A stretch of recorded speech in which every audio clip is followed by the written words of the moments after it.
Well, it's 9 o'clock. I've just got out of the van and it's absolutely freezing. I am at Meadowlands Fishery today. I've never fished here before. It's great to see the place. It's full of silverfish. However, just looked at the temperature gauge on the van. It's saying it's 1 degree and there is a storm that's forecast to be on its way here. However, the fish that I'm actually here to target are in the deepest water, as you would probably expect at this time of year. And that means that it's going to be right where the wind's blowing into me, so it's going to be a bit of a test. It's all about silverfish today, and I'm going to get the barrow loaded up, make sure I've got all my winter gear on and everything, and I'm just going to walk down here, down to the right, down into this deep water where I'm going to be targeting some skimmers.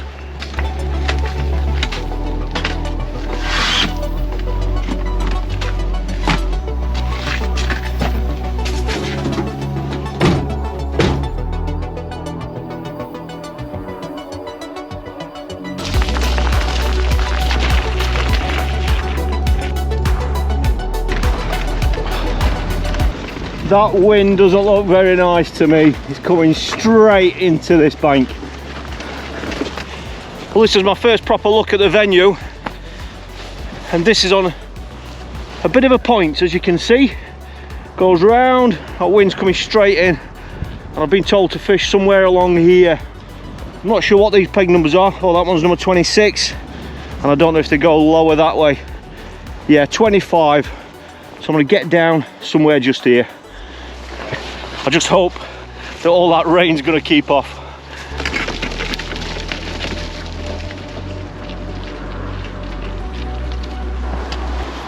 I think it's going to be peg 19. There we go, it's a nice open peg. No bushes or anything there to the right and to the left. No real features. That wind's coming straight in, as you can see, but I've been told that we've got the depth here that we're going to need. It would be much more sheltered over there on that other bank, but from what I've been told, it's half the depth over there from what it is here. So as we know, winter fishing, even if it means you're uncomfortable, sometimes it's all about location. So I'm going to get the gear set up, get my bait mixed, and I think it's going to be a simple approach today, but initially I'm going to be fishing for bites. So I'm going to get my gear out and get some bait mixed up.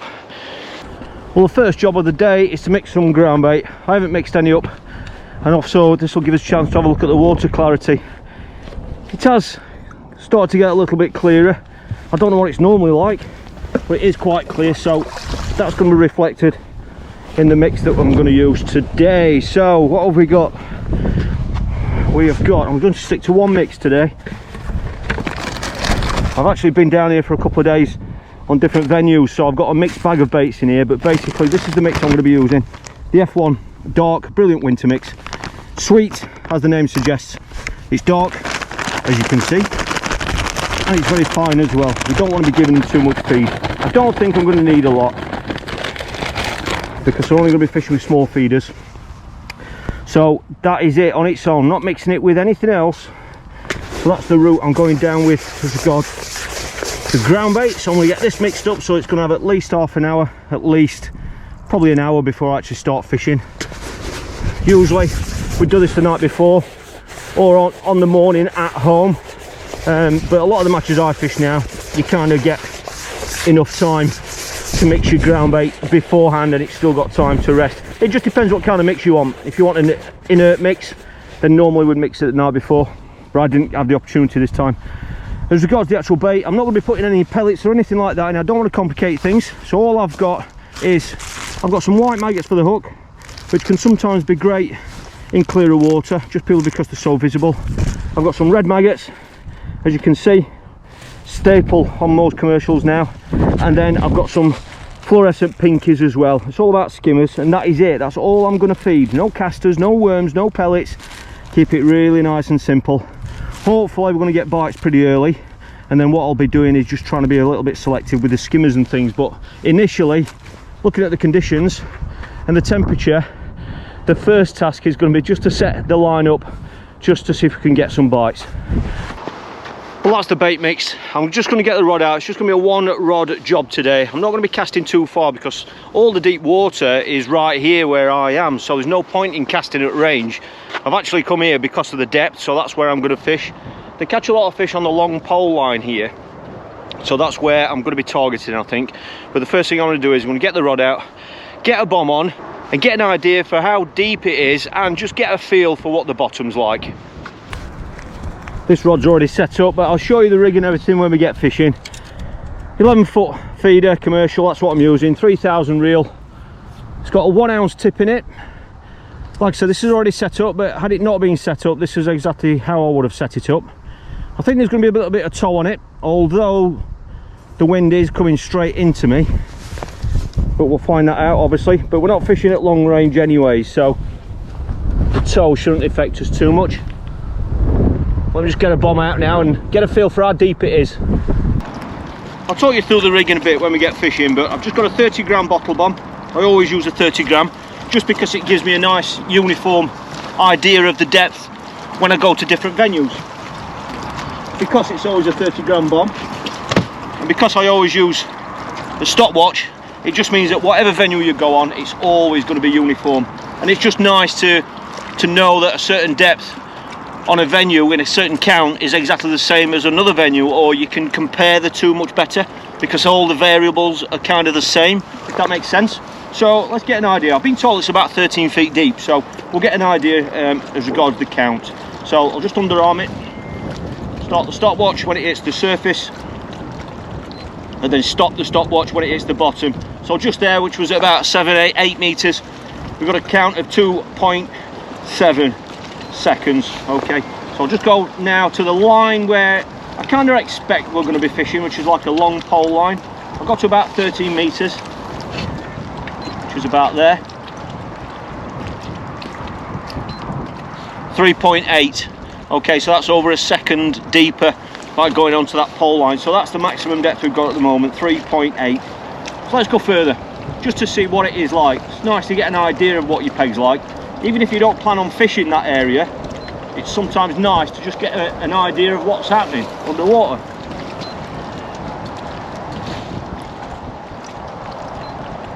So that's gone to 4 seconds now, so that's deeper there. That was at about 20 meters, so that's telling us it's getting deeper. So let's go, I'm going to go to about 30 meters now.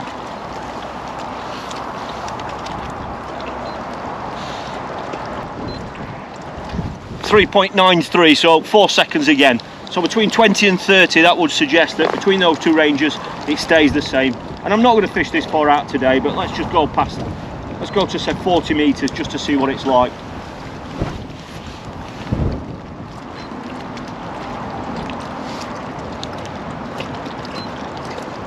Just over 4 seconds, so it's slightly deeper, but that did come back much softer, so that could suggest it's a softer bottom out there.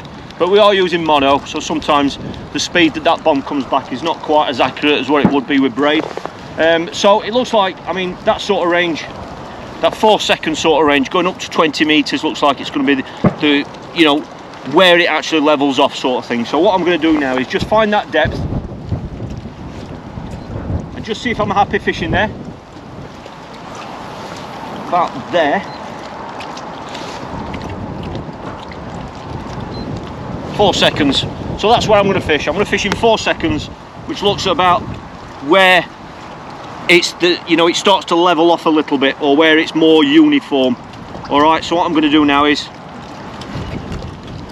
I've clipped that up now. I don't know what range that is, so all I'm going to do now is just get that bomb back out there and just see what the bottom's like, make sure I'm happy. If I'm only going to fish one line, I want to be really happy that the bottom's all right there.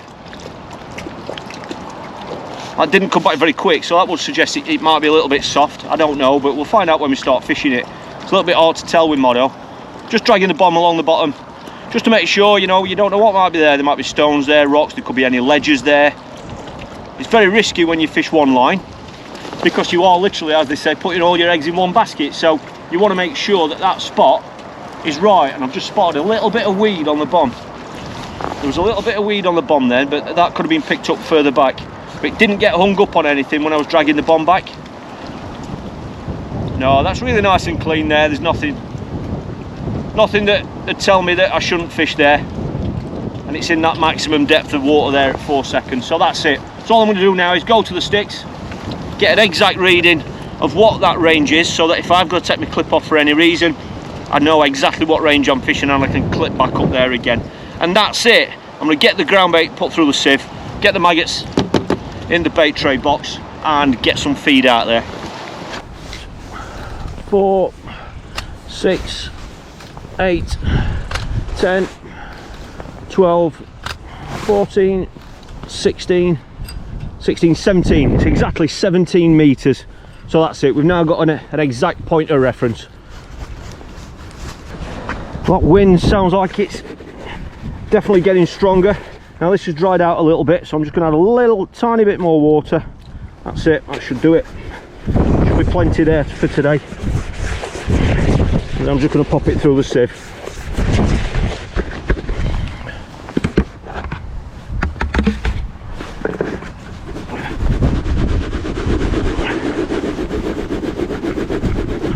Really sweet mix, I can smell it. It's really sweet. Put that through the sieve. So it's a nice, super fine, really nice, beautiful mix. Ideal. Well, if that storm is coming, I want to keep everything battened down. Make sure it stays dry, just like wood in a match.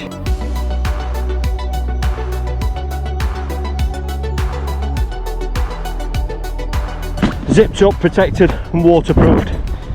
And there we go, that wind is getting stronger. It looks slightly from the left and in now. Now, the actual approach, I think it's fair to say, it's going to be slightly different from how I would tackle a situation like this in a match. Now this is going to be different from a match purely because in a match, whenever I put a short line in like this, especially for skimmers, I would feed it with the intention of leaving it for a while. I wouldn't start on it, I would start further out in the lake or somewhere else. I would feed this line quite positive and expect to go on it after at least I like to leave that line at least 90 minutes, an hour and a half. However, that's different today, so that's going to be reflected in the way that I'm actually going to feed. So I'm going to feed this line much more negative because I'm going to be going straight on it. Okay, I've got a selection of feeders here, lots of different feeders in there by loads of different manufacturers. They're all for different jobs, but what I'm going to do is I'm going to set it up with 3 cage feeder of ground bait, mainly ground bait, with a few freebies in there because I'm going to be going straight on it. So I don't want to put loads of bait in on there, because if I put loads in and then I start on it, it might take the fish ages to find my hook bait, purely because there are so many options down there already on the bottom. I want any fish that are going to come into the peg to find my hook bait pretty quickly. All right, so it's going to be very much a case of feeding to the bites that we're getting. It's something we talk about a lot. So the more bites I'm getting, the more I'll be inclined to feed more to keep the fish there. So I'm going to put 3 cage feeders out there. I'm not going to pack the ground bait in too tight because I am going to be emptying it straight away. Pick the far bank marker, which is going to be the end of that row of trees. It's only 16 meters, so just a nice gentle. Get the rod in the position where the feeder's going to be when it hits bottom. That's just hit bottom now. And then the next 2, I'm just going to put a few pinkies in there.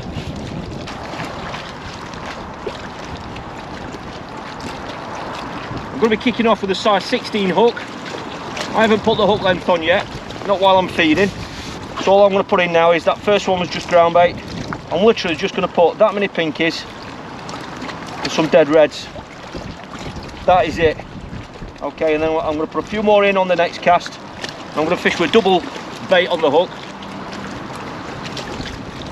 for a couple of reasons. One is we are hoping to catch skimmers, which we know double hook bait can be great, but it also means that you can get away with a size 16 hook with a double bait. All right, you know, if we've got to go down to a single bait and it is really hard, then I will go down to an 18, which is what we do when it's freezing cold, you know, and when you're fishing with single hook baits.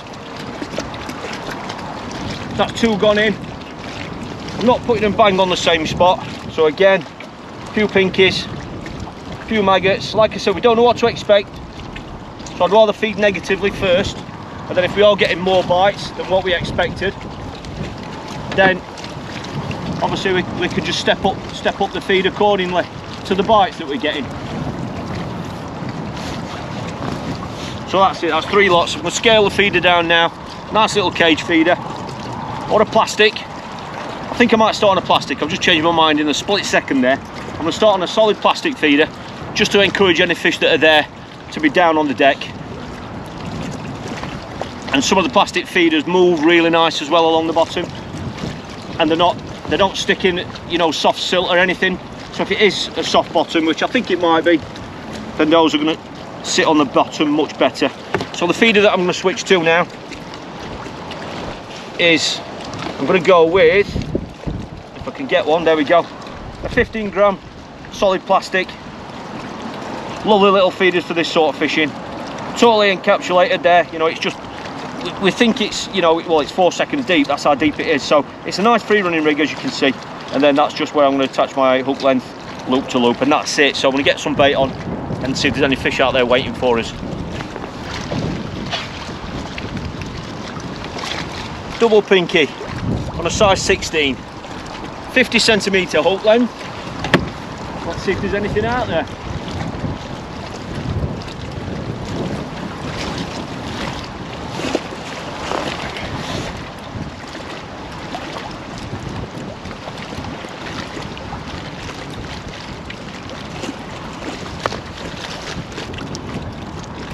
Getting quite choppy waves on it now.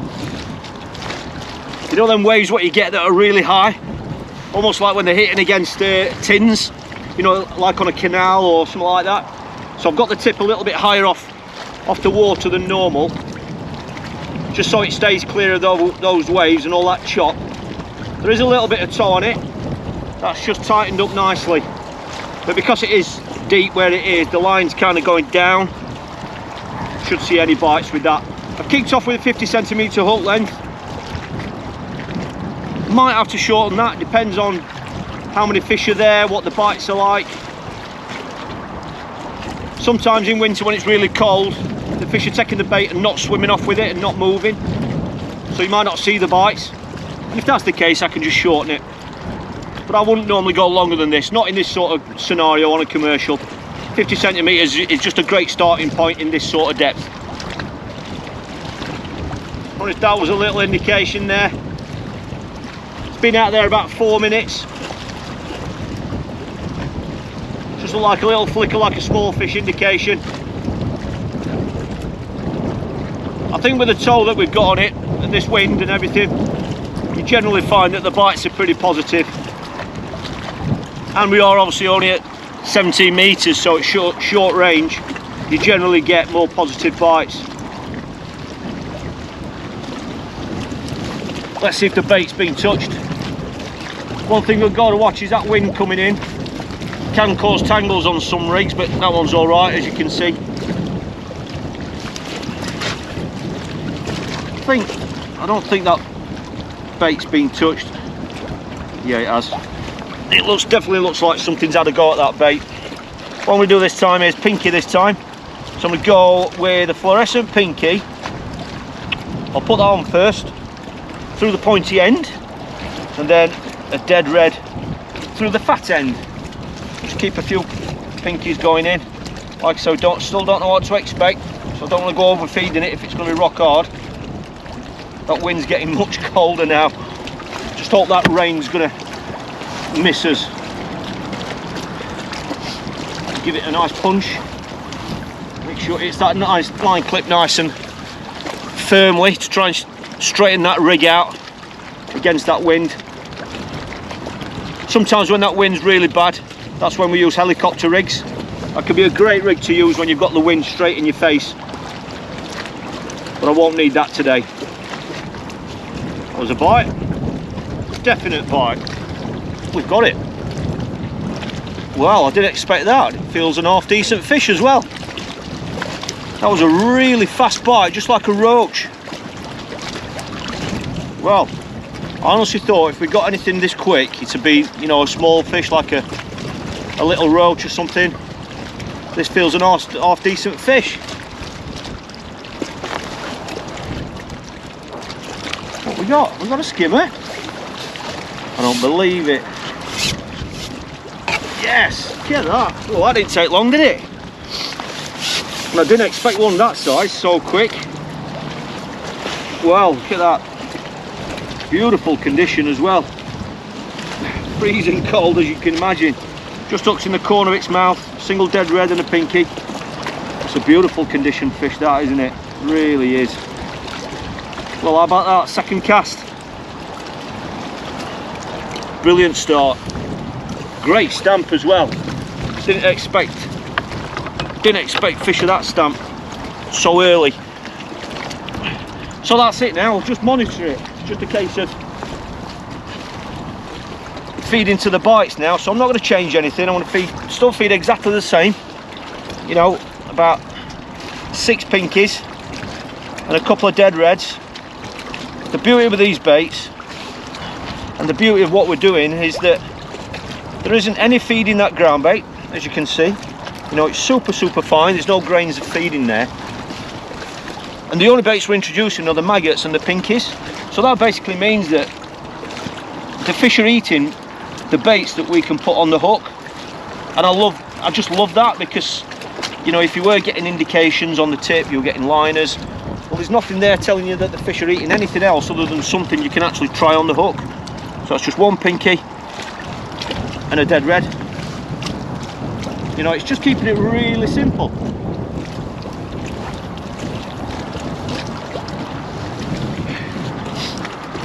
That wind's really cold now, but if we keep catching, we won't care. I know there's lots of people still fish through winter now, and it's great to see. The winters are generally milder, aren't they? And it's great to see so many people fishing through winter, but I know a lot of people what don't go because they just don't fancy spending the day sat in conditions like this when it's freezing cold. But it's great when you can come on shorter sessions through winter, which is exactly what this is. You might not want to sit here for 8 hours. Some people might question your insanity, but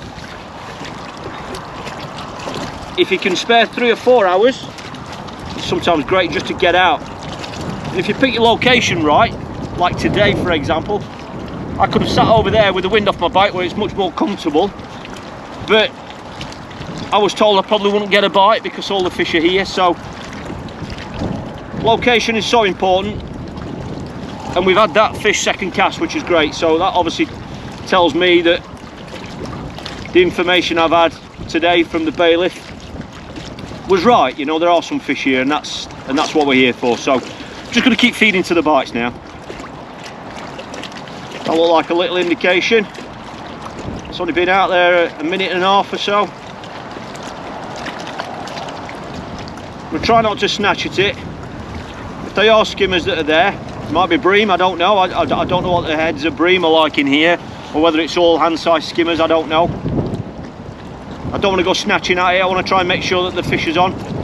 That's the great thing about using a free running rig. You can slacken the tip off a little bit and then give the fish a bit of space to take that bait where they're not actually feeling the feeder as such. They don't feel anything until they feel your tip. So it could just be a great way of trying to make sure that you're not going to pick up until the fish is on. No, I've got a feeling there's more fish there than what I'm actually catching, and more than the indications I'm getting. Yeah, I mean the red maggot's gone again and the pinky's bust, as you can see. I think that hook length's too long. I'm going to shorten the hook length now. I'm not going to think about it any longer. I think there are fish there and we're getting indications and we're just not seeing them because of that long hook length. They're obviously not quite as active as what they would be in summer. I think the fish are taking the bait, grazing on it. So in theory we should see the bites now. So there we go, much shorter hook length, as you can see. I'll stick with the same hook bait, pinky and a red maggot. And again, I'm not changing the feed yet. I think there's more fish there than what we're catching, but I'm not going to change the feeding just yet. That might change things, but let's try this hook length first. I like to try things one step at a time, because then if something works, you know what it is, what's made the difference. If you change about 4 things in one go, you're not necessarily going to know what it is that's actually made the change, if that makes sense. I think this is going to make a difference now. Let's hope so. Bit of brighter sky coming there, but I can feel a few spots of rain now. That's a bite. Go on. There we go, let's have him. Got him. They're so fast bites, and this again, it feels like another skimmer. If I'd missed those bites, I would have said they were roach. Really fast indications. But that shorter hook length definitely feels much better. It's much more positive. And when the fish are taking the bait, we're seeing the indication much sooner. It's nice not knowing what you're going to be catching. Yeah, it is, another skimmer. Well, I'm impressed with the stamp. That's brilliant. Didn't expect to be catching fish of this stamp, especially so early. The conditions, fantastic. Look at that one. Beautiful fish. Not a mark on it. Find the bottom lip, that one. I can see how they rack a weight of those up when they start coming in, especially when they're catching them on the pole line as well. So what I'm going to do now is, we've caught two now in 5 casts. 2 in 5 casts. So what I'm going to do is, I'm going to step up the feed a little bit. I really think there's more fish there than what we're actually catching. I'm going to try it. I love to push the peg whenever I can. Usually I do that later on in a match, later on in the session, but I'm going to do it now. It's something different to try. I'm not going to push it too much. There's probably about 12 pinkies gone in there and probably 4 or 5 maggots. So it's not a big increase, but it is an increase. I'll just try pushing it. Let's see if they can, see if it produces any sort of a positive reaction. Love fishing in this deep water. Brilliant, absolutely brilliant. It gives you so much confidence when you've got so much water there. Because even if the fish aren't down there on the bottom where your feed is, they could be up there. And so you almost sometimes feel like, even if you're not getting bites, you can try and drag a fish down. You've got more to work with. But that plastic feeder feels about right, you know. It's obviously emptying on the bottom, so there isn't anything coming off the feeder today. It's just, you know, it's only emptying right down on the deck, which is, you know, ultimately when we're feeder fishing, that's where we want the fish. If you don't know this venue, there you go, that's a bite. Oh, I should have picked up there, I think. I should have picked up there. I was just about to say, if you don't know this venue, it's absolutely stuffed with carp. They get some really big weights of carp through the summer and through winter. But as you can imagine, when it's cold like this, fishing like this, I don't think we're going to be bothered with carp. But they get some huge weights of carp. I probably should have picked up on that bite, but I was talking, so that bait might be smashed now. So I'm not going to leave this in too long, because I don't really have confidence now that the bait is, you know, either on or it's in a decent condition. It might be smashed now, but just going to give it a few more seconds, see if it develops. We'll see if it goes again. No. Let me get back out there. Let's check that bait. Well, I've had 3 casts now without an indication. So to me, that says that stepping that feed up was the wrong thing to do. It's just not worked.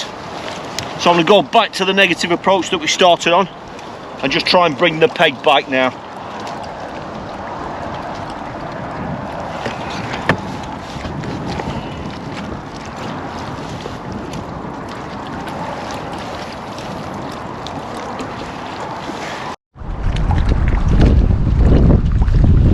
I think that one's on. Nearly pulled the rod in. God. That rain's here now. That one nearly pulled the rod in, that one. No messing. I've had 3 casts now with just ground bait. I've cut the feed out altogether. It's another skimmer. So when I pushed the peg, that obviously killed it. It was too much. So I've had 3 casts with just ground bait now. And that one nearly pulled the rod in. Another beautiful stamp fish, fantastic condition. Really impressed, right in the middle of the bottom lip. That had been in about 4 minutes.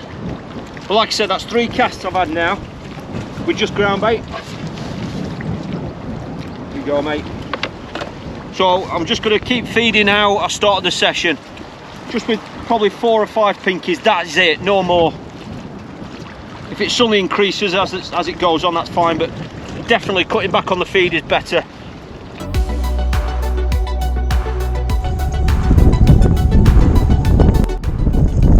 That was the quickest bite yet, that one. That was as soon as the feeder hit the bottom, it went straight round. Is it a different fish? No, another skimmer. Didn't know if that one was going to be a roach, that one.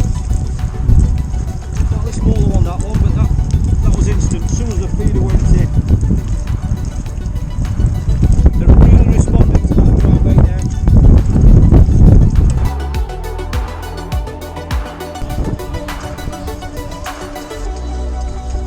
The thing we've changed is that feeding. Was that a roach? Okay, I called it positive bite. Looks like a decent fish.